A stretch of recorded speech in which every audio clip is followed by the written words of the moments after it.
প্রতিদিন সকালবেলা তো বেলাবেলির ঝামেলা এটাতেই প্রায় সময় থাকে। মাঝে মধ্যে দোকান থেকে কিনে খাওয়া হয় আর মাঝে মধ্যে ঘরের মধ্যেই কিন্তু বানানো হয়।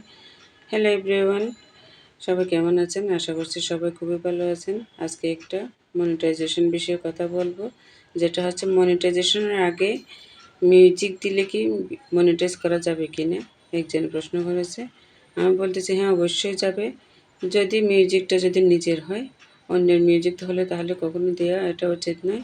অন্যের নিজের মিউজিক বলতে কী রকম বোঝায়? যদি কোনো আর্টিস্ট নিজে গান গেয়ে মিউজিক দিয়ে বানিয়ে নেওয়া যায় কারো কাছ থেকে, তাহলে সেটা অবশ্যই ব্যবহার করা যাবে।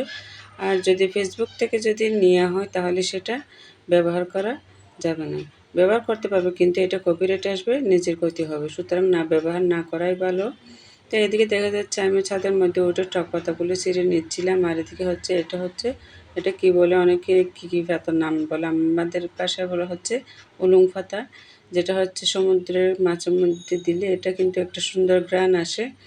এদিকে মাছগুলো আমি সুন্দর করে বসিয়ে দিলাম। আমি নিজেই মিউজিক দিয়ে অনেক ভিডিও ট্রাই করে দেখেছি সাথে সাথে মিউজিক আছে, অথচ লাইসেন্স পেয়েছি, তারপরে দেখা যায় যে কপিরাইট আসে।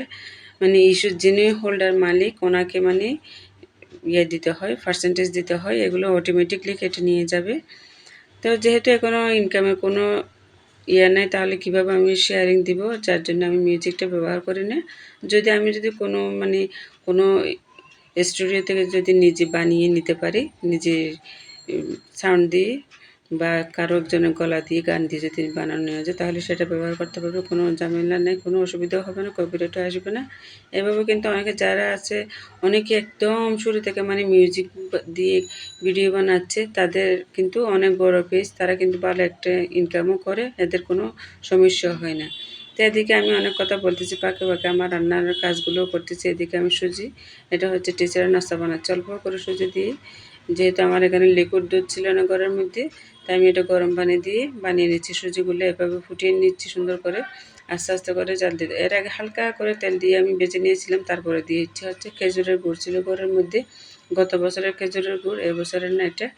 তো এটা দিয়ে আমি সুন্দর করে তারপর দিলাম হচ্ছে পাউডার দুধ দিয়ে ভালো করে নেড়ে চেড়ে নেব। আমি এখানে আরেকটা জিনিস ভুল করেছি, সেটা হচ্ছে পাউডার দুধগুলো আমি পানি দিয়ে মিক্স করে দিই নাই, এখন দলা দলা হয়ে গেছে। এটা হচ্ছে একটা বোকামি আর কি, রান্না করতে গেলে হোঁশ থাকে না। সকালবেলা মনে করেন টিচার আসবে, কী দিব না কী দিবে, একটা হয়ে যায়, কোনটা তৈরি করে দিবে, এরকম একটা অবস্থা। এদিকে সুন্দর করে হয়ে গেছে আমার সুজিটা। যদি চিনি দেওয়া হতো তাহলে একটু সাদা হতো, এটা গুড় দেওয়ার কারণে একটু লাল হয়েছে।